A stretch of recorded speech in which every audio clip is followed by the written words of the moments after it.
આપણી સાથે વનશ્રીબેન છે. વનશ્રીબેનને પૂછે કે અમને શું તકલીફ હતી અને કેવું રહ્યું આપણી ટ્રીટમેન્ટ. વનશ્રીબેન ક્યાંથી આવ્યા બેન? હું કડીથી આવી છું. ગણીથી આવ્યા બેન, બરાબર. અને બેન વનશ્રીબેન શું તકલીફ હતી જરા કહેશો?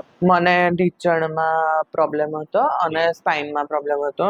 પલાઠી વાળીને નીચે બેસી નથી શકાતું બરાબર. અને અત્યારે બહુ જ સારું છે ટ્રીટમેન્ટથી. અને ચાલવામાં અને બધામાં તકલીફ પડતી હતી. અચ્છા. રાઈટ લેગમાં રાઈટ ખાસ. લેગમાં પ્રોબ્લેમ હતો. હા. અને સ્પાઇનમાં પણ પ્રોબ્લેમ સ્પાઇનમાં સ્પાઇનમાં નીચે બેસીએ કે ઊભા થઈએ તો દુખાવો બહુ જ થતો હતો અને બાય સ્ટેન્ડ 15 મિનિટથી વધારે ઊભું રહેવામાં આવે તો પણ પેઇન થતો. વધારે ઊભું રહેવું. હા, વધારે પ્રોબ્લેમ થતો હતો. અને થોડી ગેસ એસિડિટી ગેસ એસિડિટીનો બી પ્રોબ્લેમ એમાં હતો. શું થતું? ગેસ થતું તો બેન? ગેસ થતો હતો અને એસિડિટી વધારે પ્રમાણમાં થતી હતી. બરાબર.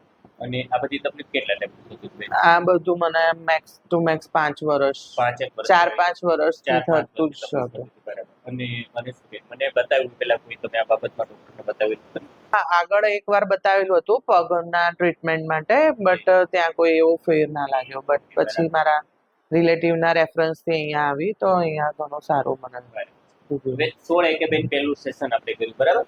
અને આજે ટોટલ 1 2 3 4 સેશન હવે આ 4 સેશન લીધા પછી હવે કેવું લાગે છે? 4 સેશન લીધા પછી બહુ જ સારું છે. મીન્સ રિકવરી ઓલમોસ્ટ થઈ ગઈ છે. હવે કઈ પ્રોબ્લેમ? હવે અત્યારે કોઈ જ ઇશ્યુ નથી. નીમાં તો બહુ જ સારું છે. નીમાં તો મને બેસાય પણ છે, નીચે ઉપર ઉઠાય પણ છે અને જે સોલ્યુશન મીન્સ લાવું રેડી છે. હવે કોઈ પ્રોબ્લેમ નથી. કોઈ ઇશ્યુ ના, સ્પાઇનમાં પણ કોઈ ઇશ્યુ નથી. પછી આપણે તમારા એક્સરે કરાવ્યા હતા, તમને ખ્યાલ હોય તો નીમાં થોડી ઘસારાની શરૂઆત આવી હતી. હા, હા. અને કમરમાં L5S1 એક ડીશ આપણી ટૂંકમાં ગાદી દબાતી. હા. તમે ઉભા રહ્યો કે બેસો ત્યારે આ ગાદી વચ્ચે કમ્પ્રેશન આવતું. હા, હા. તમને એના હિસાબે આવતું તો છેલ્લી ગાદી અને ગોઠણમાં છે ઘસારાની શરૂઆત હતી. હવે આપણે શું કર્યું છે, ગાદી દબાતી હતી, ગાદીને થોડીક 2 મણકા વચ્ચે સેટ કરી એટલે ત્યાં દબાણ મટી ગયું એટલે સારું થઈ ગયું. એવી જ રીતે ગોઠણની અંદર આ 2 બોન જે અડતા હતા એનું આપણે સેટિંગ કરી 2 હાડકા વચ્ચે ગેપ મેન્ટેન કર્યો એટલે ત્યાં આવી સરખું થઈ ગયું. એટલે ઓલમોસ્ટ કોઈ જગ્યાએ દુખાવો નથી. બરાબર. અને વનેશ્રીબેન કેવી લાગી બેન તમને મારી સારવાર? બહુ જ સારી ટ્રીટમેન્ટ છે અને મારા થકી મારા પેરેન્ટ્સ પણ અહીંયા આવ્યા છે અને એમને પણ સારું મીન્સ મળ્યું છે ટ્રીટમેન્ટ અને સારું થયું પણ છે. તો હું પણ કોઈને કહીશ કે અહીંયા આવે અને ટ્રીટમેન્ટ કરાવે, જેને કોઈ પણ ઇશ્યુ હોય પણ ટ્રીટમેન્ટ બહુ ફાઇન છે. અને મેન શું છે કે આપણે મેડિસિન નથી આપતી. યસ, એક્ઝેક્ટલી, કે મેડિસિન અહીંયા નથી હોતી, એ મેઇન બેનિફિટ છે. બીકોઝ અમુક મેડિસિનથી કિડની ઉપર અસરનું સાંભળવા મળે છે. મીન્સ એ વસ્તુ મને અહીંયા બહુ બેનિફિટ, મારા માટે તો ખાસ બેનિફિટ. કારણ કે મેડિસિન આપણી ટ્રીટમેન્ટમાં બિલકુલ છે જ નહીં. જે તમને રિઝલ્ટ મળે છે એમાં ટ્રીટમેન્ટ વિધાઉટ મેડિસિન. ઓકે. અને વનિષ્ઠબેન આ વિડિયો YouTube ઉપર મૂકીએ બેન? હા, નો પ્રોબ્લેમ.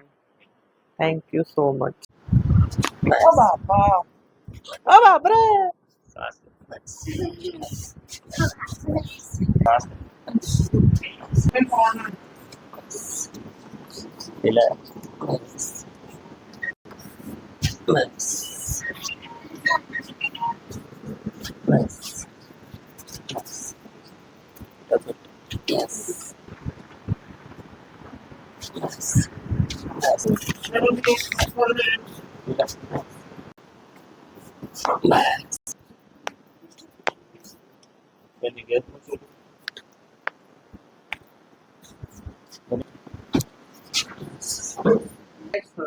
બાકી કઈ નોર્મલ શ્વાસ છોડી શ્વાસ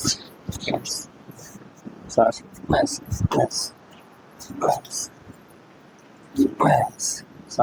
સીધા કરો. બસ શ્વાસ લો.